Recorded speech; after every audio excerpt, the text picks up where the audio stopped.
So we thought we'd do a collection of questions that we get asked all the time. So an FAQ on Facebook advertising, social media ads from small business owners.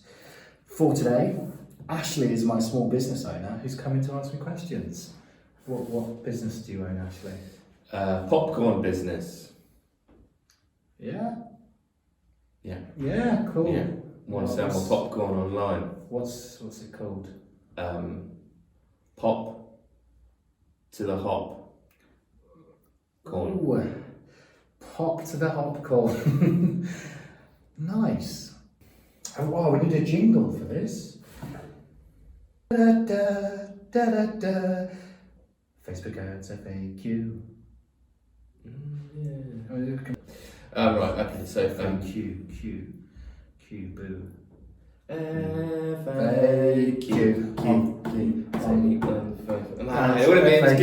FAQ, Q.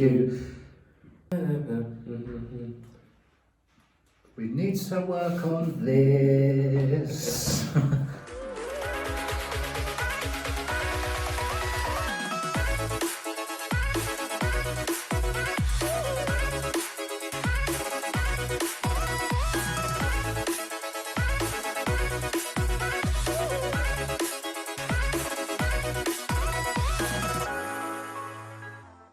Facebook ads. Is it expensive? Facebook advertising expensive? Mm-hmm. It can be, but it can also be very cost effective and cheap. Mm-hmm. Because you can start advertising from just £1 per day, you can get reach, clicks, conversions and sales, and you can measure every step of the way. Because you're seeing everything in front of you, not like a billboard ad or a newspaper ad, you can tweak up and down the spend as you go. And when people are saying Facebook ads are expensive, normally that's because they're doing it wrong and they're paying over the odds for an audience that aren't interested. They're using shit creative, they're guiding to a landing page or website that's not optimized, and they're not getting the results they want. Mm-hmm. If you're doing it wrong, it's really expensive, but just like anything, you can piss up money on the wall. Piss up money on the wall. You can piss money away by doing anything incorrectly. You can piss it up the wall. You can piss it up the wall. Yeah. You can Piss money up the wall. You can waste money Yeah. doing anything. However, at least with this, there's the ability to stop, tweak, and fix it as you're going through, and you're knowing exactly how much it's costing for every little micro detail. But I can't think of any marketing apart from standing outside and shouting that's cheaper to start. And standing outside and shouting, I don't think it's going to sell you much popcorn. Popcorn! Get your popcorn! Exactly, and he's going to be shouting at a lot of people that don't give a fuck about popcorn. Whilst at least you could target for £1 a day people who are already buying Joe and Steph's popcorn and natural organic products and shit like that. But if you're doing £1 a day spend, it's not going to push the needle that much, and you're not going to be able to test too many different variations of ads or creatives or audiences or landing pages. And that's where the real power comes in terms of you're allowed to test a lot of different things at scale with the click of a button. And for that, it's not expensive. I've been asked this many times about needing a pixel for my website. Pixel this, pixel that. But I don't really know. I need to understand what a pixel is and why it's important for my website. Good question, Mr. Popcorn Man. So a pixel is essentially a small piece of code that sits on your website and gives you the ability to capture information and retarget the people that visit your website. So any visitor that's come to my website, and once I've installed that pixel, I can then go after them again. Yeah, you've got the ability to retarget them, and that's sort of the backbone of most e-commerce businesses that come out of nowhere, and you think your phone's listening to you. Mm-hmm. Whilst in reality, what they're doing is they're concentrating their advertising budget and whole marketing budgets on the people that might hit their website add to basket but not check out, because they know that's the closest and the warmest leads. The other step of it is because it learns about the people that are actually browsing in your website and their behaviour. What it also does is finds other people on social media that are like them. So if you know Janet from Northampton, who's got 2 dogs, 2 daughters, and a yoga studio membership, she's been buying shitloads of popcorn. Facebook's going to find other people with 2 dogs, what did I say? 2 dogs, 2 daughters, and a yoga studio membership. Facebook's going to quickly cycle through all the ones there that are also likely to buy or have been buying popcorn or other similar products online. So it does the hard work for you. And if you want to replicate strategies from like ASOS, Amazon, mobile games, where they concentrate on converting the people most or closest to become a customer, you need your pixel to do it. Shout out to LinkedIn and Snapchat, which have also got pixels on. They just hasn't got as much functionality in creating retargeting audiences. What is retargeting? Retargeting is when you're putting adverts in front of the people that visited specific pages or exhibited specific behaviour on your website or app. Okay. The best example of this is you'll go onto a clothing store, you'll look at a pair of trainers, add them to basket, but not check out. You'll be bombarded across social media with adverts related to that product and reminding you didn't check out. However, that's not its only purpose. We've used retargeting for a lot of different clients on B2B businesses, because anyone who's visiting a product page of a really niche software or B2B sales company or enterprise data storage company or packaging machinery or IT software sellers, if they're visiting your pricing page, they're very close to making a decision, or they're at least evaluating you against the other competitors.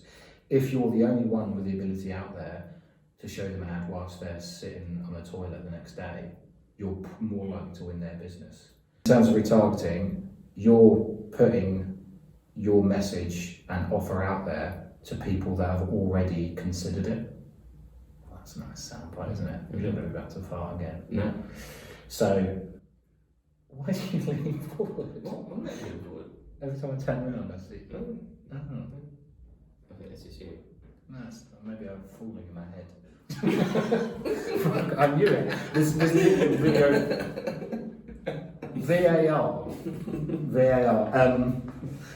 I knew it was going crazy. Anyway, for instance, you could target anyone that's tried to buy your vanilla and lime or sriracha chili popcorn with an offer of half price this weekend. Or if you're looking and you're already spending a lot on other forms of marketing, retargeting helps any other marketing activities you're doing.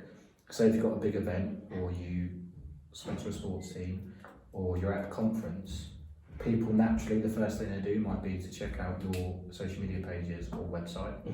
And if you're bringing people into the top of that funnel, if you create a retargeting campaign that's always on all the time, you're more likely to bring through more customers more often. Consistently and measurably and all that other good shit. Where can I learn more about social media advertising? I don't think you're a believable popcorn business owner. We're not actors. So where can you learn more? He's covered himself in green ink. On brand though, evergreen. Boop. So where can you learn more about social media advertising? First port of call, just fucking Google it. Yeah. Like, that's how you can learn more about anything. A lot of the time people ask us those questions, they're wanting reassurance before it. What is it? Is it YouTube? Yeah. There we go. Yeah. Can I learn it from there? So yeah, exactly. And also you can do how can I learn Facebook ads on YouTube, but also insert your business there. What you might find is some absolute dross from people on there who are just trying to sell you an expensive course from some dropout. But the best place to start, if you want to learn more, would be go to Facebook Blueprint, because it's a free online course by Facebook around Facebook advertising. Google have a digital garage, which teaches you everything you need to know about Google listings, SEO, Google My Business, analytics, ads, and there's also, I'll put links in the description for the other places you can go to learn more. So do I need an agency for my social media advertising? No, you don't. No. No, I don't think you do. If you've got people in your team already who have time, if you've got time and want to learn it, then do it, start with it yourself, because the more you learn about it, the more competent you'll be able to be if you do need an agency to see if they've got the skills. So that would be the other questions in terms of the time consuming bit, like how much time would it take me to do all this? Because obviously I've got my business, it's just me and some others, but like the thing is, like, if I need to be 100% committed to it, is it worth me using an agency? Yeah, that's the trade-off, is you can do it yourself, but it's going to take you time and you're going to make mistakes along the way before you start getting results. If you're using an agency, if they're any good, you'll be getting results faster and without having to fucking worry about it, without having to learn a new skill.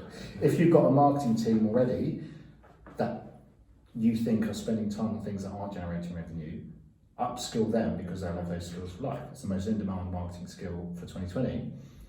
But if you want results at speed and at scale, it's best to go to an agency. The more you know around the subject matter yourself, the better you'll be at identifying an agency that can fucking do anything for you, or ones that chat and pure waffle. However, you'll be paying for it. Typically, it'll be still cheaper than hiring a specialist, because you don't have all the overheads, taxes, you won't have costs there, and you'll be basically shortcutting the process of getting results.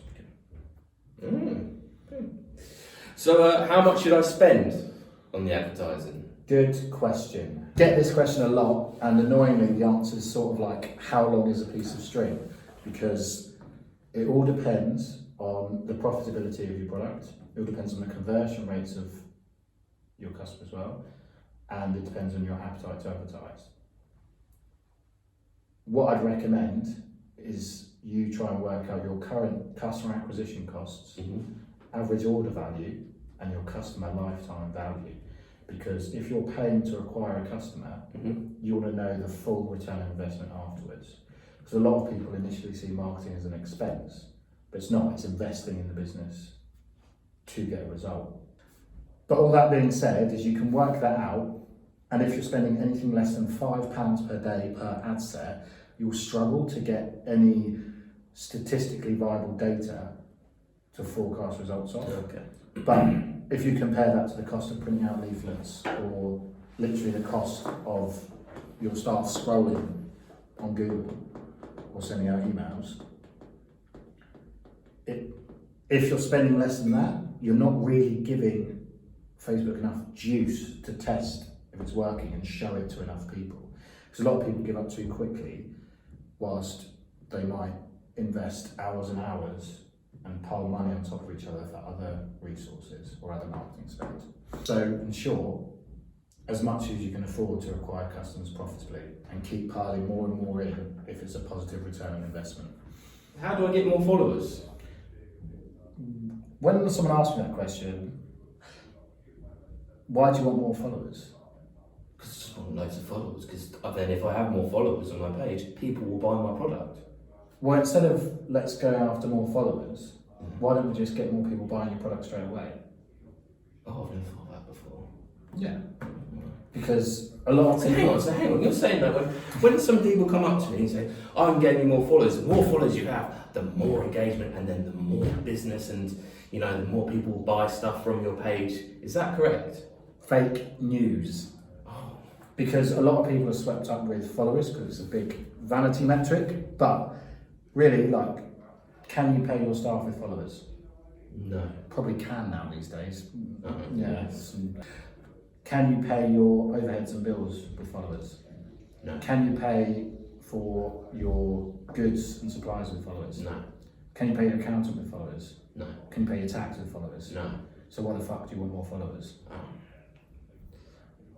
Don't know. It's just nice to be popular, I guess. A lot of people will ask us how to get more followers, and really it's because they want to keep up with competitors. And a lot of people sadly are buying Instagram follower bots, which just flood your page with fake likes, fake comments, fake engagement, and that can ruin your reach forever. But instead of, if you're thinking the eventual way that followers will help you increase your sales is because people will trust you more, spend your budget on actual sales, which will give you enough revenue and cash to invest in a great content team to put out shitloads of exciting content daily, and that will help your followers. But really, it's sort of a chicken and egg, because if you're selling more of your products and those customers are happy with it, you'll gradually increase your followers. And if you start putting out better content more often. A lot of times you might think that your customers might trust you more if you've got more followers than the competitor, but realistically, it's better to get engaged actual followers. And you can use some of your marketing budget to promote your content to people that are likely to buy eventually. We've also ran competition campaigns, which have done really well in terms of follower growth, but that's not been the main objective of it. The main objective is to get email leads and or downloads or sales, and as part of the competition mechanics, it's like and follow our posts on social media. The more points they earn, the higher the leaderboard they go to win the prizes. Role reversal.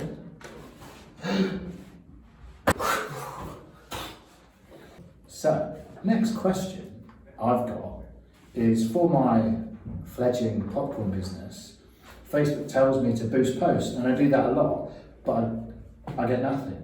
And after a month I was put £200 into boosting post, but... Right, don't boost post. That's the answer. Pretty much if you boost post, you're not actually targeting anyone. It's literally, you just press a button and it goes up to any audience, really. So it's not like you're not being specific with the audience, you're not targeting the people you want, you're just literally just going, you know what, here you are, I'm going to press boost post. It's my pen. And hope something comes back and throws, but you don't know that. The best way is to set up ads that are specific to your audience and target specifically. Okay, do not boost posts, because it won't do that for you. And you think, oh yeah, I'm getting all this traction, but you can get so much better value if you actually create the ad yourself and do it to what your needs are for your business. Okay, no boost posting. Don't press that button, otherwise I will come after you. Okay, and also, boost posts will only be searching for engagement, not conversions.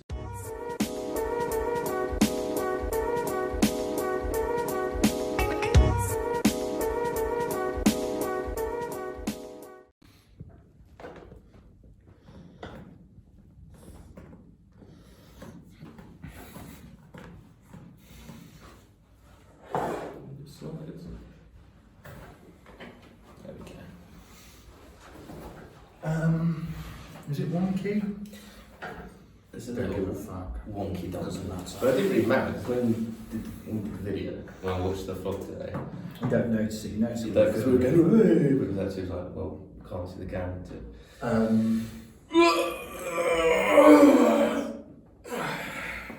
Working with a fucking pensioner. There's no age discrimination in this company. I've hired Ashley, and he should be in retirement.